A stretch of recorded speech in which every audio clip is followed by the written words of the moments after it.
একদিন এক ছোট ছেলেকে খুব ক্ষুধার্ত অবস্থায় গ্রামের বাড়িগুলোতে খাবারের জন্য দরজায় দরজায় যেতে হচ্ছিল। কিন্তু সবাই তাকে ফিরিয়ে দিচ্ছিল। খুব লজ্জা আর হতাশা নিয়ে সে আরেকটি বাড়ির দরজায় কড়া নিল। দরজা খুললেন এক ভদ্রমহিলা।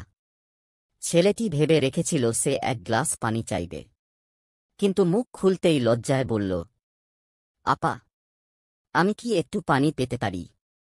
মেয়েটি তার অবস্থা দেখে বুঝতে পারল যে ছেলেটি অনেক ক্ষুধার্ত। সে পানির বদলে তাকে এক গ্লাস দুধ এনে দিল। ছেলেটি এক নিঃশ্বাসে দুধ খেয়ে নিল এবং বলল, আপা, আপনার প্রতি আল্লাহর অসীম রহমত বর্ষিত হোক। আমি আপনার এই দয়া কোনোদিন ভুলব না। বহু বছর পরে সেই ভদ্রমহিলা অসুস্থ হয়ে পড়লেন।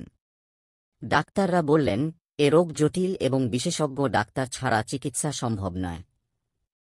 তাকে শহরের বড় হাসপাতালে নেওয়া হল।